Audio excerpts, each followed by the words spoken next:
Broadcasting Region 1. Region 1. This is BBS. Bicol Broadcasting Systems Incorporated. DWLV 91.9 MHz. Your news and music stations. BBS. Basta Bareta. Sigurado.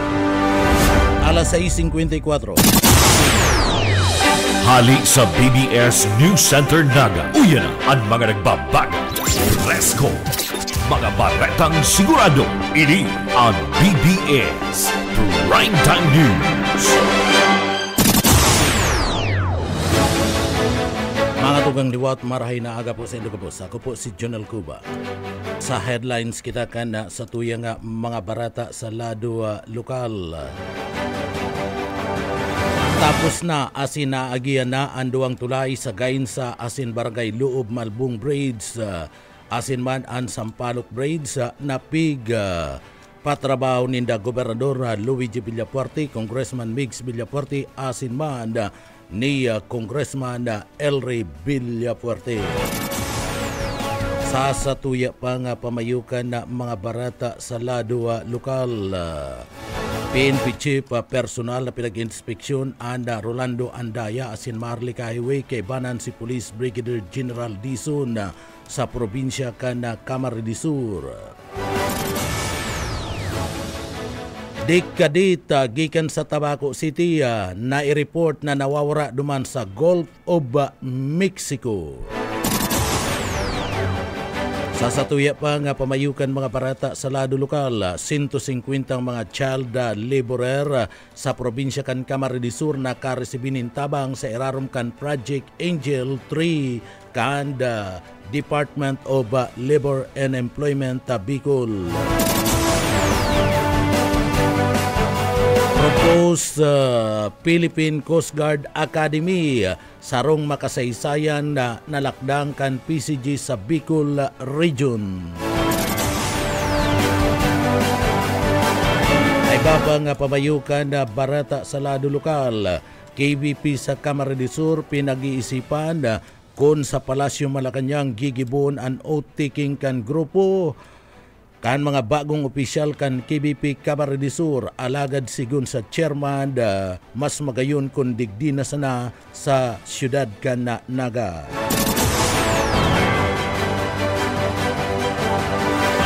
Pagdul nin bagong lalawgon kan KBP asin na pagtaunin na dakulang atensyon sa mga reporter kan radyo asin telebisyon patin technician papaurugon kana chairman kan KBP asin man kan sa iyang mga pagiriba sa probinsya kan Camarines Sur.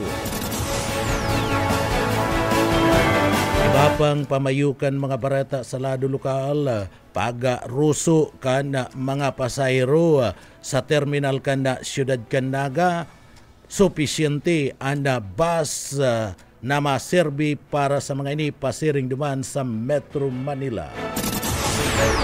Yan ang mga headlines kan mga barata at mga detalyes at yan pagkatapos nin pagirumdum.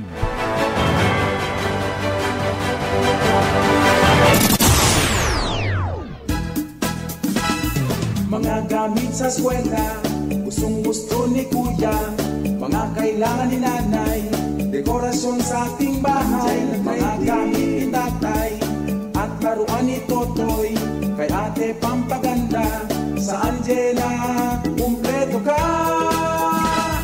Sa anim na pirasong TV, malaki ang iyong matitipid.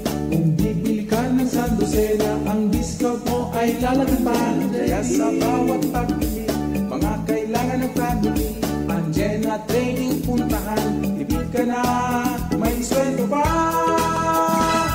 Mga gamit sa opisina, nandyan na sa Angela. Gamit ni kuya sa eskwela, nandyan na sa Angela. Gamit na kailangan sa bahay, nandyan na sa Angela. Mga laruan at pampaganda, nandyan na sa Angela.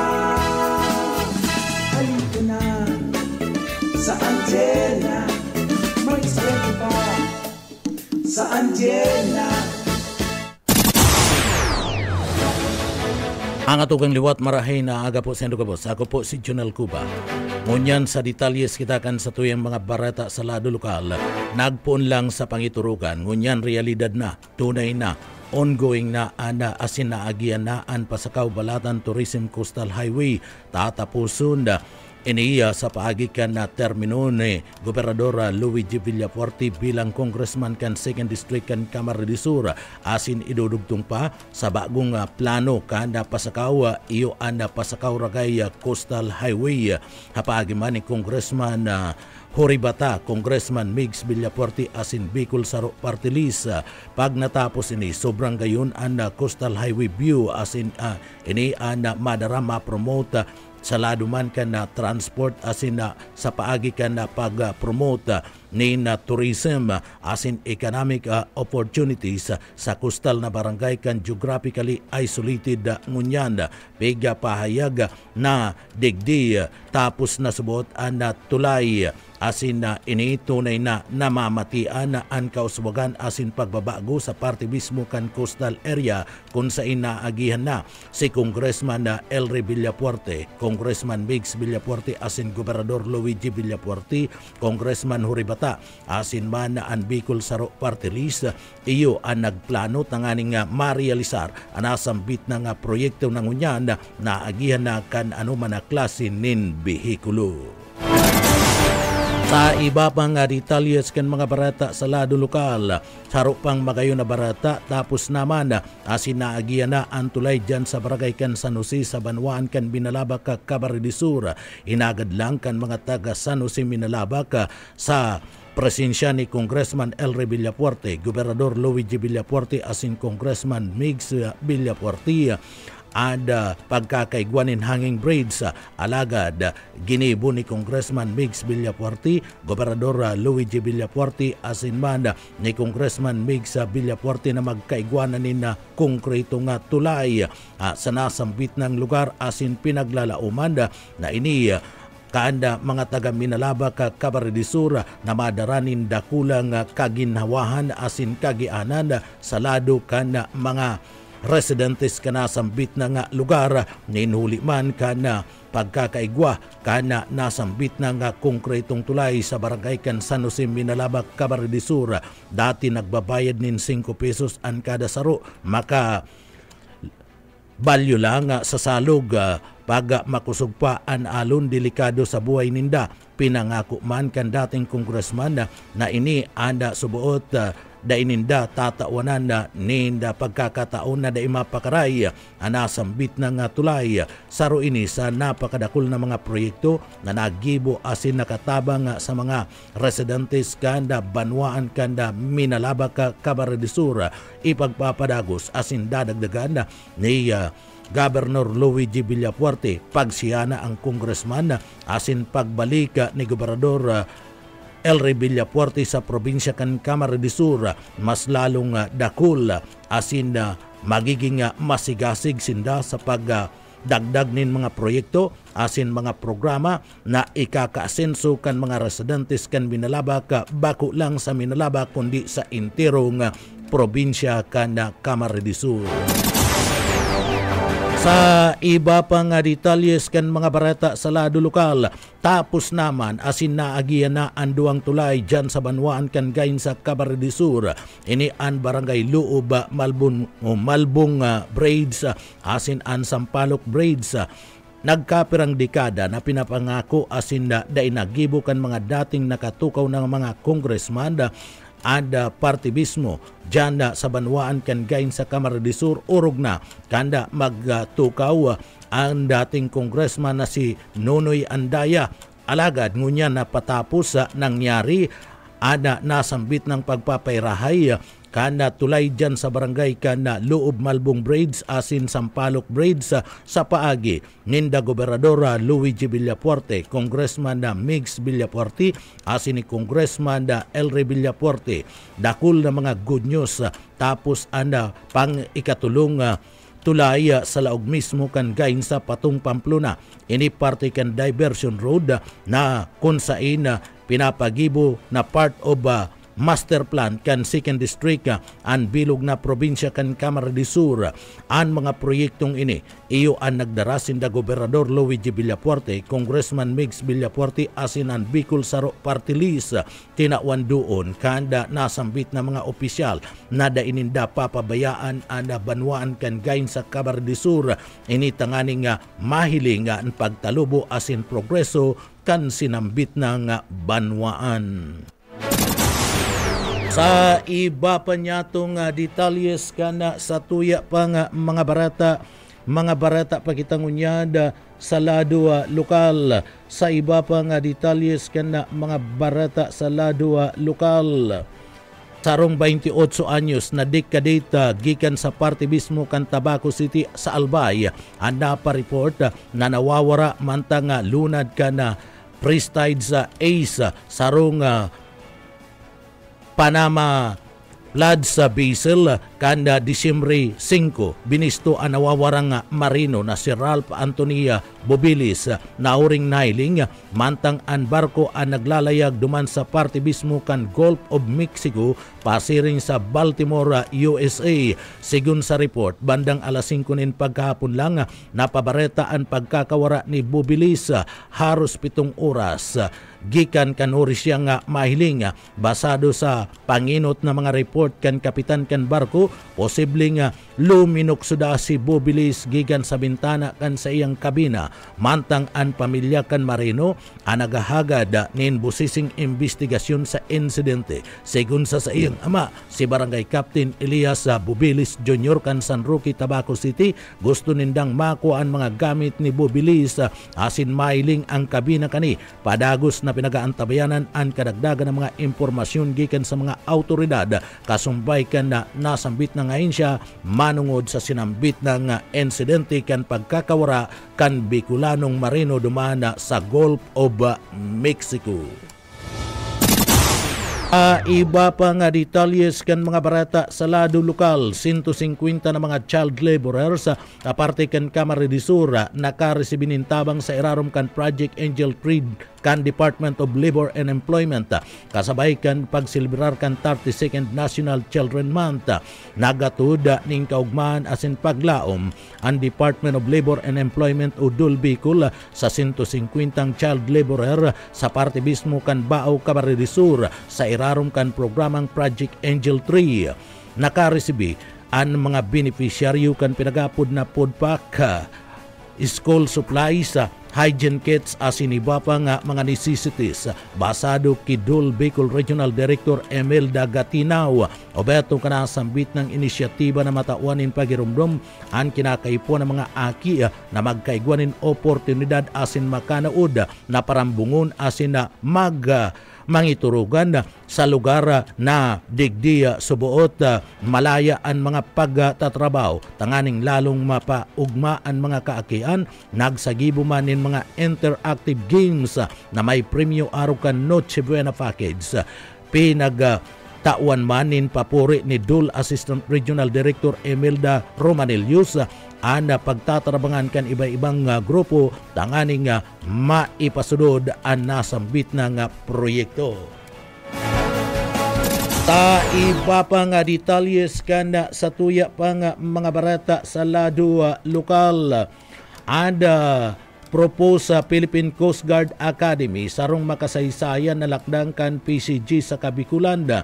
Isinagibo day pa sa nanaloy on-site inspection para man sa ipapatindog na Philippine Coast Guard Academy sa Bicol sa barangay kan na Masibis sa Bakakay, Albay.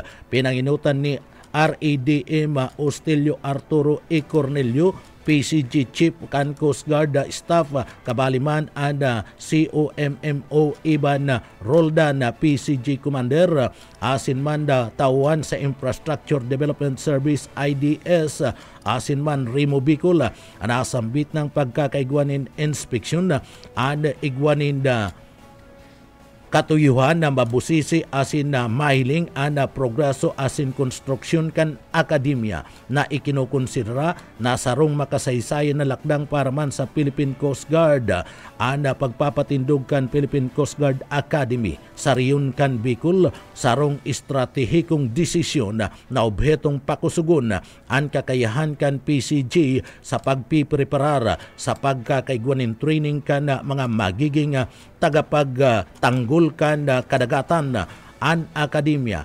pinaglalauman na magiging importanteng parte kada pagpapakusog kan maritime security as in disaster response bako lang sa riyon kundi sa bilog na nasyon.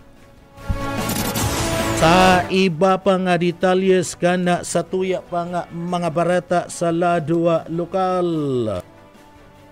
PNP Director Sison na piga paabutan in grabing pag-umaw si Chief General Chief General Romel Marvil huli kan maraya na performance kani Boss Oka Isminda sa detalye.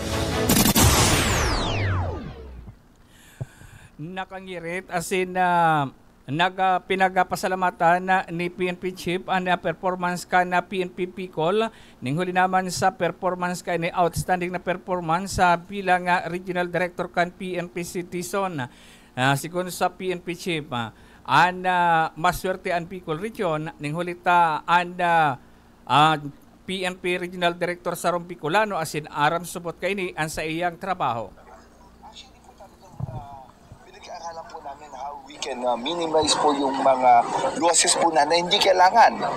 Marami tina na kailangan mo i-close. But ang hindi po namin Ay, lakasan ang ulan. Thank you very much. Ano po masasabi niyo sa performance ng PRO5 under the leadership of General Luzon? ay magaling po talaga to. Kaya nga sabi ko, ang problema niya next election. You'll make sure na mas maganda election at walang Yan po yung problema namin. Kaya po naman nandito, number 1 yung traffic number 2 yung election, yung preparation niya. Yun ang Wala po, maganda po. We have no killings in Region 5. Magaling po talaga to. Thank you, sir. Partiyan ka naging pahayaga kan PNP Chief sa pag-umaw sa performance kan Regional Director kan PNP Bicol. Dagdag na bareta sa lado lokal Oscarismenda, Basta Bareta, sigurado. BBS, Basta Bareta, sigurado. Sa iba pang detalyes kan mga bareta sa lado lokal, pag-iisipan pa kan grupo kan KBP Camarines Sur kung sa Malacanang gigibon ang outtaking kan grupo kan bagong mga opisyal kan kapisanan ng mga broadcaster sa Camarines Sur. Ini huli taigwanin sarong manager ang nag-swistyon na sa Malacanang gibon ang outtaking. Alagad kung si Chairman Bibot Callia nahaputon, mas gusto ninda na digdi na sana gibon ang outtaking kan grupo. Tanganing maka-mino sa gastos apwera pa kayan ang gabus na mga miyembro kan KBP Camarines Sur matatawaning pagkakataon na maka-atender asin masaksihan ang pagsumpa kan mga opisyalis kan KBP Camarines Sur. Uyan parte kan mga pahayag ni KBP Chairman Bibot Callia kan KBP Camarines Sur.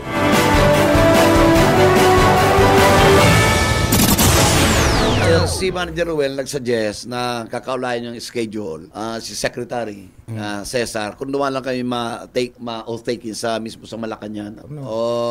Ihilingon mi. So mapag-urulay mi ngunya na kaya magiging amay-amay instead na third week third week in January, baka by next makapag-meeting muna kami sa Rinconada area in the third week of January parang ma-finalize me. Kung medyo amay-amay schedule, hihilingon me kasi pigiling mo baka magiging expensive ang Manila me. Siyempre, saguton mo yan no? Si hotels, si pagkakan. Kung maabot pa lang kami ng 100,000 plus, might as well na ma-induction, digdi na lang para ma-witnessan man kan mga pag-iriba si samuyang pagtuma posisyon. Nari magkaikuha man ng interaction ang managers to their reporters, to their technical people na ma-witnessan man ang samuyang induction. Si KBP Chairman Bibot Callia kan KBP Camarines Sur Chapter. Ana pagdul nin bagong lalawgon kan KBP asin na pagtaon nin dakulang atensyon sa mga reporter kan radyo asin television. Saro sa papaurugon asin na papadanayon sa partibismo kan KBP. Salado yan kan mga reporters na iyo ang naglalapigot sa pagdulnin mga barata sa radyo asin television. Pero naipasipara kan mga nainot na mga opisyalis kan KBP. Alagad sa liderato ni KBP Chairman Bibot Calleja, tatawanin importansya ang presensya kan mga reporter para ipailing na sinda importante asin may lugar sa KBP. Pinagpahig ni Chairman Bibot Calleja na sa presente sa bagong set up kan mga opisyalis kan KBP sa Camarines Sur, makakalaom ang mga broadcaster na magiging maray an padara kan KBP sa Camarines Sur. Uya si Chairman Bibot Calleja kan KBP Camarines Sur Council. Tama po yan. Tama yan, El. Sabi ko kaya po ang tawan taning dakulang lalawgon. Ang kabisanan ng mga broadcaster. And matawantang tamang pagpadara sa mga reporters sa SM. Kaya ako naglalaom Kaya sabi ko, under my leadership, we will pick up the pieces where we left off. Let's take the golden days of the media na respetado. Ako, tiwala ko na sa pag-iriba ini sa muyang present officers, magiging makulor, magiging marhay ang pagpadala ng kapisanan ng mga broadcasters ng Pilipinas. Si Chairman Bibot Calleja kan KBP Camarines Sur Council.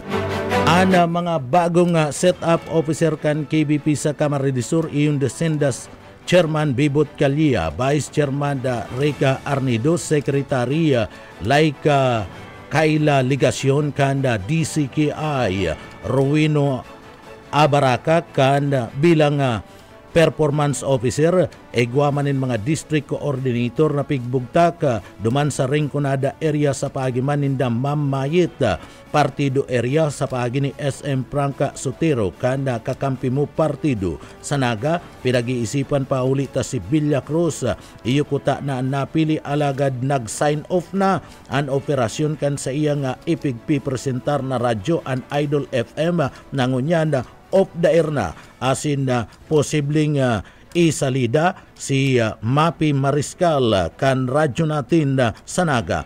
And Board of Directors automatic iyo mismo ang mga station manager and advisory council mayo pang napipili ni nulita gusto kan grupo na ang mapipiling advisor bako itong a-advisean kan grupo kundi iyo ang ma-advise sa mga broadcaster. Alagad sigurado na ang sarong pwesto kan advisory board para kay Don Robert Oviedo na dakula ang pinagtataong suporta sa mga broadcast media digdi sa Camarines Sur. Uya si Chairman Bibot Calleja kan KBP Camarines Sur Chapter. Okay, sa Secretary taga-Iriga, si Laika Kayla. Si Kayla Legasyon kan station manager kan DZKI Iriga ang satuyang performance officer na pinaka-importante kumara ayun yung si Rueno Alvaran kan FMR station. Partido yan FM. Talagang tapos igwang pigla kita ni mga district coordinator. Arog si Mamayet Rinconada area. Sa partido si Frank Soterong.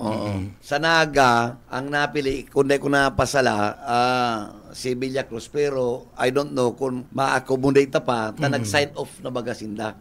Manang idol sign off naman. So sa sunod ng meeting pag-urulay kung siya maribay sa iya.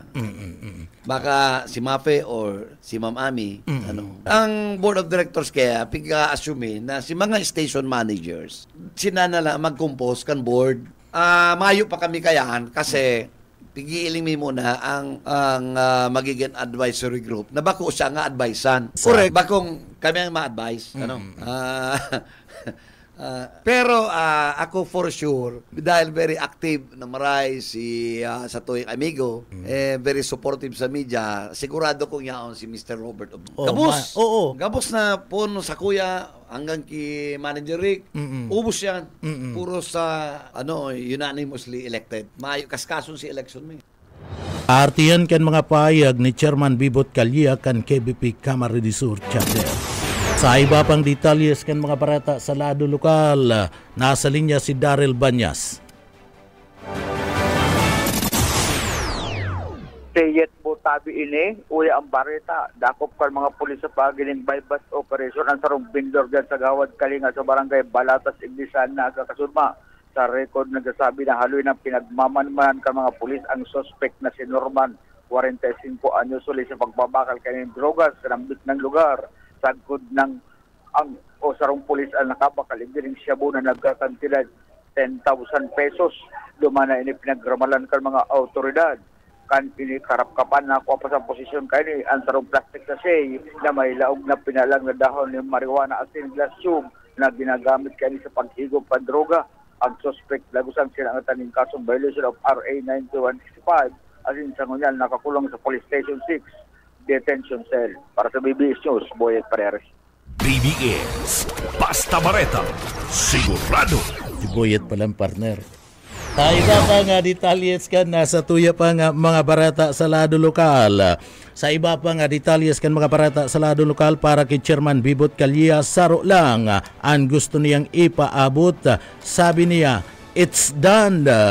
Makakalaom ang mga broadcaster sa iyang liderato bilang chairman kan KBP sa Camarines Sur, magiging transparent asin mayo ni na mawawalata, maging reporter asin technician kan radyo asin television, gabus tatawanin patas na oportunidad na makapagpartisipar bilang parte kan mga broadcast digdi sa laog kan Camarines Sur. Uyan parte kan mga pahayag ni Chairman Bibot Calleja kan KBP Camarines Sur Chapter. Then ang words ko, saro lang eh. It's done. It's done. And makakalaon po kamo na magiging transparent ang samuyang padalagan and mayo pong mawawalat. Maging reporter ka, maging technical people ka, tatawan po kamo ng equal opportunity na makapartisipar sa aktibidades kang kapisanan ng mga broadcaster ng Pilipinas. Gabos po tatawan tang dahil parte yan eh. Sabi ko kaya partner yan kan mga broadcasters, ang mga technical people. So, ako na ugma, ha? Kaya ang pag hinapot ako, sabi ko, it's done. Gigibuon mi ang gabos na magigibo mi ano, si mga commitments, no? It will be done. Si Chairman Bibot Calleja kan KBP Camarines Sur Chapter. Sa iba pang detalyes kan mga parata sa lado lokal, basta antian basa terminal kanda siyudad kan Naga sa parte mismo kanda matud kan mga pasayro pasering duman sa Metro Manila. Inihulita digdi nagdagdag panin mga units anda mga bus na yaon dyan sa parte mismo kan terminal kan na siyudad kan na Naga. Ang mga pasayro nagdagsa poon kan na sudma pasering duman sa Metro Manila alagad mayo subot na dapat na ikandal anda mga pasayro ni nulit taigwanin bus na malulunadan. Uyan parte kan mga pahayag ni Genria Bulukon, Guardia kan bus terminal sa Naga.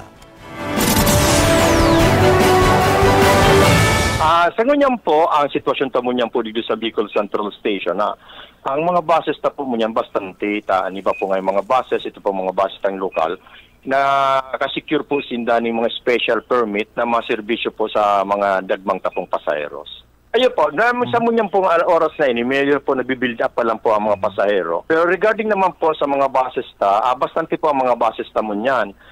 Si mga darakulang mga bus companies, nagdaragdag po ng mga pick-up ng extra bus. And igwapang po kitang mga pick-up po extra buses na kung saan po itong mga lokal na buses na nakasecure ni special permit na mag-transport ng mga passengers pasiring po duman sa Metro Manila. Partiyan kan mga pahayag ni Genria Bulukon na Guardia na destino sa bus terminal kan Naga.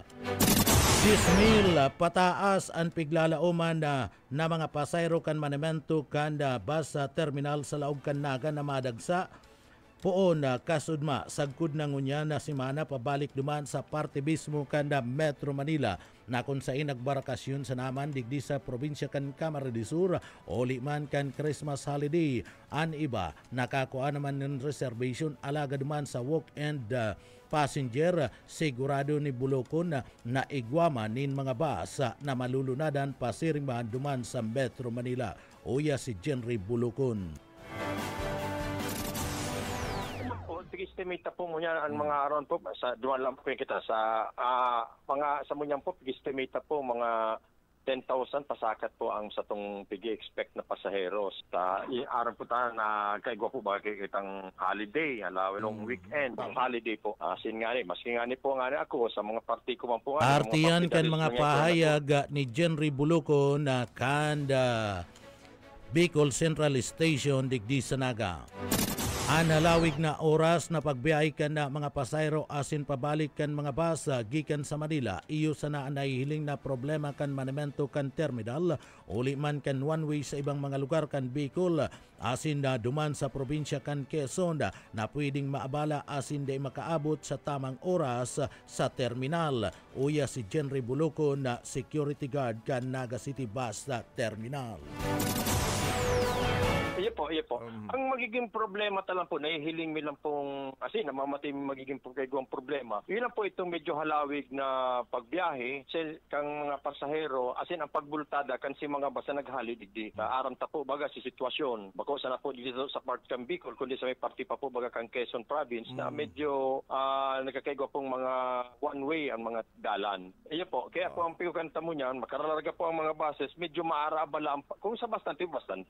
Kaya na po ang magiging mapigiin ta pong magkakayong kadikit na problema si pagbultada kang bus. Artiyan kan mga pahayag ni Jenry Buluco na ana security guard kan na Naga City Bus Terminal. Dati-dati inaabot nin 18 sagud na nga 20 oras ang biyahe kan na bus bago makaabot sa terminal. Sa ngunyan inaabot na sana ini sa 12 sagud ng 14 oras ang biyahe.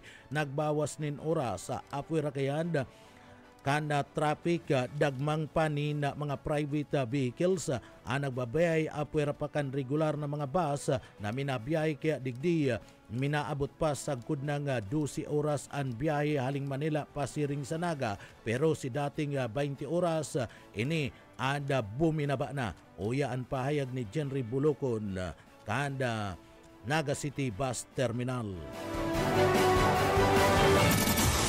Actually po, ang sabi po kan iba, pero bako na po si pigi-expecting dati na 8 to 10 hours. Medyo po, kan dati po baga, nag-17 hours to 20 hours. Muyan po, at least, mga 12 to 14 hours na lang, nakainan ng mga 2 hours or 3 hours.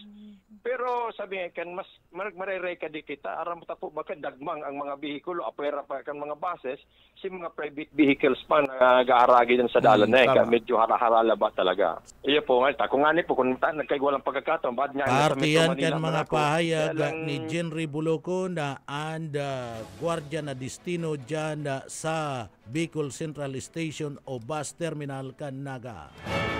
Sa iba pang detalyes kan mga barata sa lado lokal, mayo pa nga namomonitor ngunyan ang Philippine National Police o PNP sa Bicol kan grupo nin mga private armed groups o sa ngunyan na nagraranina ang midterm election para man sa 2025. Ini basado man sa intelligence report kan Philippine National Police o PNP, alagad daiman nagre-relax ang PNP sa pagmonitor kani. Sigod kay Police Brigadier General Andre Dizon, regular subuot anda sa indang pag-monitor kani, daiman ninda pigahali ang posibilidad na magkaigwa kana pagranikan na eleksyon na pwedeng yaon man giraray magluwas ana mga pags o private armed groups orog na sa pagpuon kan nga kampanya pigkumpirman kan kani na sa Bicol Region mayo sindang record kan existing private armed group.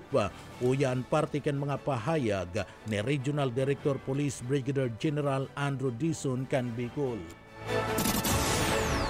Sir, tagsaw po. Sa kunyan sir, bago mag-eleksyon, dahil po kita kinamomonitor, tibad magluwas iyan sir pag nagpuna ang kampanya. Pero payagos po kita sir sa tagap i-information sir. So, sa Bicol po, dahil na po. Si Police Brigadier General Andrew Dizon, Regional Director kan PNP Bicol. Iba pang detalyes kan mga barata sa lado lokal, soltero gadan kan rapadaw o kan rapadun martilyo sa payo dumanda sa banwaan kan Minalabak, Camarines Sur. Mike Gravito sa detalye. Amay na kagadanan ang sinapo kan saroga 25 anyos na soltero dumada sa banwaan kan Minalabak, Camarines Sur matapos dili ang rapaduho din martilyo sa iyang payo asin dagos pang ipighulog sa creek. Sa report gikan sa Minalabak Municipal Police Station Banggi kan aldaw ni Oebes kan maghagad din sokoro o piga paabot ni punong barangay Analisa Papa ang insidente ni nasarong karibukan duman sa Almiedre residence sakop kan Soda 4 Barangay Katanusan badwaan kan Minalabak, Camarines Sur. Kan pag-abot sa lugar kan mga otoridad magahuna kan aldaw ni Biyernes dumana na hiling ang mayo ng buhay na lawas kan 25 anyos na biktima na pinagbistong si Mark na nakasubsob sa creek harani sa lugar kung saan duman nangyari ang karibukan. Basado sa investigasyon nagluluto subot ang biktima kan bigla ng saining rapaduhon ni martilyo kan ospisyado na pinagapod na si Chris 34 anyos na saruman sa nang bayaw kan biktima sa kusog kan pagapukpok ni martilyo dumana na aranin malay tao ada biktima inulis sinapong tama sa iyang payo asin dumana subot pinaghulog kan suspetsado sa creek an lawas kan biktima. Inaaram pa kunyan kung ano ang rason tanagibog rapaduhon ni martilyo kan suspetsado an sa iyang payawon. Sa kunyan nasa tanaman ng kasong murder ang suspetsado na nakakulong dyan sa Minalabak Municipal Police Station. Para sa serbisyo publiko, si Mike Gravito. Sa Bareta, sigurado. BBS, Basta Bareta, sigurado. Mga tugang iyanan katiripunan kan mga barata alas 7. Sa pangarangkan sa tuyong mga nakaibanan sa pagpaabot nin mga barata, yaon dyan sa Engineering Department kaibanan ta dyan si Sir Stephen Pabis asinman Chief Engineer Ariel Camarote. Ako po ang senong para barata si Junel Cuba Mabalos kan sino pong pagantabay mapasa tuya pulugod ang biyaya patin bendisyon kan mala Diyos. Basta barata, sigurado. BBS, Basta Bareta, sigurado.